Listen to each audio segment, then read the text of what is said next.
요즘엔 제페토가 있죠. 네이버에서 한 제페토가 있는데 그런데 들어가서 그냥 뭐 그림 좀 보고 사람들하고 뭐 강의나 좀 듣고 콘서트나 보고 이렇게 생각하지만 사실 이 메타버스라는 거는 근본적으로 우리의 생활에서 모든 부분을 바꿀 건데 그거의 특징이 뭐냐면 그러면 지금 말씀해주신 ETF가 생김으로써 일반인들이 접근하기가 쉬워졌다는 게 엄청난 또 장점인데 그렇죠. 이거 말고 또 일반인들한테 좋아진 점이 있을까요? 일반인들한테 좋아진 점 혹은 뭐 비트코이너들한테 그렇죠. 좋아진 점. 자, 이제 여러분들 이제 아까 잠깐 설명드린 것처럼 비트코인 선물이 도입됐을 때 폭락했어요. 왜냐하면 선물은 이제 롱숏, 그러니까 올라가는 거 내려가는 거 베팅해서 막 하는 건데 그 당시에는 이제 숏 세력이 더 강했다고 생각을 해요, 저는. 근데 이제 ETF라는 거는 여러분들도 사보신 분들은 아시겠지만 기본적으로 그냥 사는 거예요. 공매도를 하는 사람들이 많지 않습니다. 공매도를 하는 사람들이 많지 않으니까 그냥 계속 사들이게 돼요. 일반인들도 또는 이제 뭐 법인들도 ETF를 사요. ETF를 사면은 그럼 비트코인 선물에 돈이 유입이 되고 그 유입된 돈이 이제 그 선물을 끌어올리겠죠. 선물이 끌어올리면은 비트코인을 따라서 사야 되는 사람들이 생기고 그것으로 인해서 현물의 가격도 올라가요. 실제로 비트코인 선물 ETF가 나온 이후에 가격이 올랐습니다. 정확히 말하면 이제 그날보다 올랐는지 모르겠지만 어쨌든 가격이 오르고 있고 현재도 오름세에 있어요. 그 말은 이 ETF를 가지고 또 이제 그 하방, 그러니까 내려가는 것에 돈을 거는 사람들은 별로 없다라고 이제 얘기가 되고 있어요. 자, 여기서 절세에 관련된 게 조금 있는데 중개형 ISA라는 금융 계좌가 있어요. 저는 가입 안 했고 이번에 처음 들었는데 중개형 ISA로 주식을 거래하거나 또는 펀드를 사면 일정 금액의 세액 공제가 된다고 했어요. 그래서 제가 그러면 해외 펀드로 비트코인 선물 ETF를 사가지고 소득 공제도 받아야겠다 라고 생각을 하고 찾아봤더니 해외 펀드는 해당이 안 되더라고요. 대신에 어떻게 할 수 있냐, 그 해외 ETF를 추종하는 또는 사들이는 국내 펀드를 누군가 만들면 그 펀드에 투자한 돈은 되겠죠.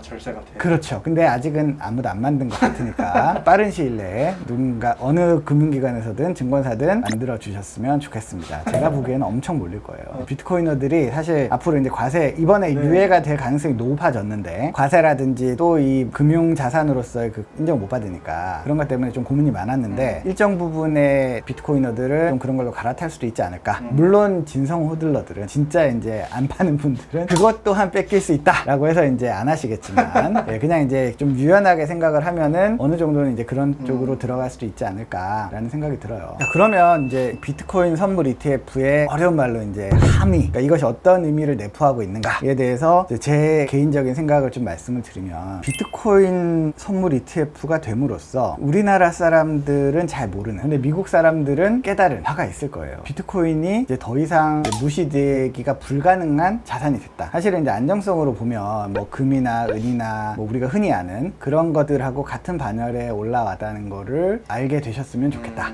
라는 생각이 좀 들어요. 왜 그러냐면 우리나라는 뭐 저도 제 주변에 비트코인이 오른다 이렇게 얘기를 하면 사람들이 얘 많이 올랐네요 라고 말하고 안 사요. 맞아. 뭐 이제 익숙합니다. 이제 저는 사라고 얘기도 안 해요.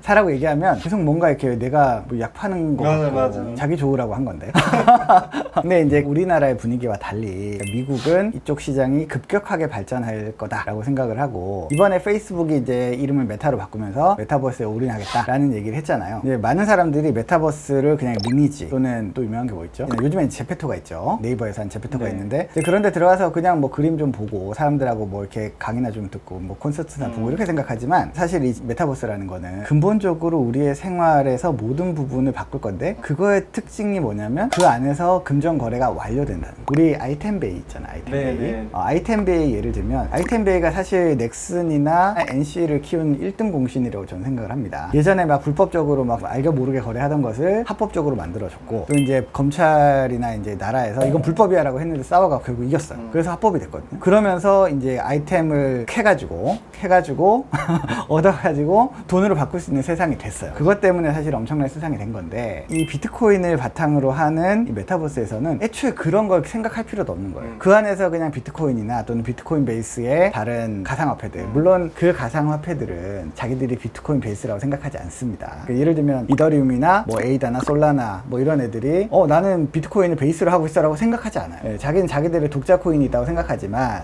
이 전체 메타버스 세상 안에서 이 가치를 유지시켜주는 것은 사실 비트코인밖에 없습니다. 결론 본론부터 얘기하자면 그런 것이고, 그리고 비트코인이 있음으로써 비트코인과 유사한 기능, 언제든지 어디서든지 완벽하게 결제할 수 있는 시스템들이 구현이 돼요. 자, 무슨 말이냐? 리니지를 하다가 우리가 집행검이라고 하죠. 예, 저는 참고로 잘 모르지만, 네. 그럼 지금은 이제 집행검을 이제 막 오프라인에서 집행검을 살 사람을 찾아가지고 그 사람이랑 금액을 정한 다음에 그다음에 아이템베이 가서 거래를 하고 이러잖아요. 하지만 이 메타버스 시대에서는 그냥 집행검 손에 쥐었어요. 그럼 이제 공지를 날립니다. 게임에다가 집행검 얼마에 살 사람 오케이가 되면 그 사람한테 집행검을 주는 순간에 그 사람이 가진 돈이 바로 들어오게. 근데 그 돈이 그냥 자기네 그 게임 안에 있는 돈이 아니고 바로 환전될 수 있는, 비트코인으로 환전되든 또는 비트코인을 통해서 달러나 원화로 환전될 수 있는 상태로 바로 만들어져. 이미 로블록스나 마인크래프트 하는 애들은 다 알아요. 이제 그런 세상에 오게 되고, 여러분들이 메타버스 안에 들어가서 일을 해요. 사람의 시간이 드는 거니까 그 안에 있는 박물관에서 안내를 하는 역할을 하고 있어요. 이게 NPC들은 못해.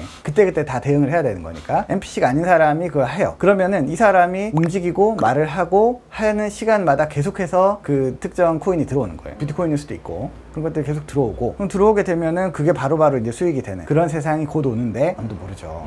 지금 월급 한 달 단위로 받잖아요. 메타버스 세상 안에서는 초 단위로 받을 수도 있고 분 단위로 받을 수도 있고 시간 단위로 받을 수도 있어요. 네, 하여튼 그런 일들이 벌어지고, 또 하나 비트코인 결제 예전부터 얘기하지만 한 번에 완료되는 결제이기 때문에, 자 이제 비트코인을 포함해서 이 크립토 세계에서의 결제라는 것을 한 번에 이루어지고 또 스마트 컨트랙트 위에서 자동으로 이루어져요. 무슨 말이냐? 우리가 박물관에서 1시간 일을 하면 지금 이제 오프라인에서는 한 달을 기다리든 아니면 그 자리에서든 이제 그 사람이 현금을 가져와 가지고 주거나 계좌이체를 해줘야 내 돈이 되잖아요. 근데 메타버스의 세계, 가상화폐가 기반된 메타버스 세계에서는 1시간 일하고 종료 누르면은 바로 그 돈이 들어옵니다. 애초에 그 돈이 없는 사람들은 일을 시킬 수도 없게 프로그램이 돼 있어요. 그거의 가장 쉬운 예가 뭐냐면, 여러분들 이제 요즘에 NFT 유명하잖아요. NFT 시장은 어떤 식으로 운영이 되냐? 누군가 그 그림을 1이더리움에 올려놔요. 그러면 그 1이더리움을 지갑에 가진 사람만 살 수 있어요. 그리고 클릭하면 그 이더리움이 가는 거하고 그 그림이 우리한테 오는 것이 동시에 이루어집니다. 중간에 그걸 막을 수가 없어요. 근데 그거 얼마나 대단한 일이냐면, 위작인지 따질 필요도 없고 돈을 주네 안 주네 이건 고민할 필요도 없는 거예요. 그냥 1이더 있는 분들만 와라. 하여튼 그렇게 됩니다. 예, 그렇게 되는 세상에서 여러분들이 이제 살게 된다. 가상화폐, 비트코인을 필두로 한 가상화폐들이 이제 실제로 세상에 여러분들의 현실에 들어오게 된다라는 거를 이제 보여주는, 미국이 인정하면 뭐 많은 나라들이 인정하겠죠. 전부 다는 아니더라도 그 나라들의 모두 이제 그런 것들이 인정이 될 것이고, 그렇다고 하면 그 물결을 거부하는 다른 나라들이 물결을 거부하기도 힘들 것이고, 그렇다고 하면 그 순식간에 상황이 전환된다. 여러분들이 지금 살고 있는 세상과 전혀 다른 세상이 순식간에 열릴 수도 있다. 여러분들이 인터넷을 처음 접했을 때, 우리가 나우누리 하던 시절, 죄송합니다. 네, 너무 오래돼가지고 그 시절에 느꼈던 그런 혁명적인 느낌들을 이제 곧 느끼게 될 거고, 뭐 우리나라도 2, 3년 아니라고 생각합니다. 예, 많은 분들이 이제 거기에 투자를 하고 있고요. 그렇기 때문에 요즘 메타버스 주식이든 코인이든 난리가 났는데, 뭐 그것도 옥석에 가려질 거라고 생각을 해요. 아무튼 이제 비트코인 선물 ETF에서 여기까지 얘기가 왔는데, 이 선물 ETF의 중요성은 비트코인 선물하고 다르게 누구나 비트코인을 인정하는 전제에서 금융시장에 들어왔고, 이것이 앞으로 비트코인이 금융시장이든 현실 세계에서든 쓰이는 것의 전조, 강력한 전조라는 그런 의미로 받아들이시면 됩니다. 사실 현물 ETF를 굳이 기다려야 되나 하는 의문이 조금 있긴 해요. 제 입장에서는 그냥 우리가 증권 계좌로 비트코인 비슷한 걸 살 수 있기만 하면 되는 거 아니에요? 그쵸? 예, 이제 그렇게 생각하지만 선물 ETF가 나오면 더 좋은 점도 있겠죠. 그래서 오늘 비트코인 선물 ETF에서 메타버스를 거쳐가지고 다시 이제 돌아오긴 했어요. 최근에 이 흐름이 너무 이제 신나기 때문에 제가 좀 두서없이 좀 설명을 드렸지만 이제 잘 참고해 주시고, NFT 얘기를 정말 하고 싶은데 NFT 얘기는 별도로 한번.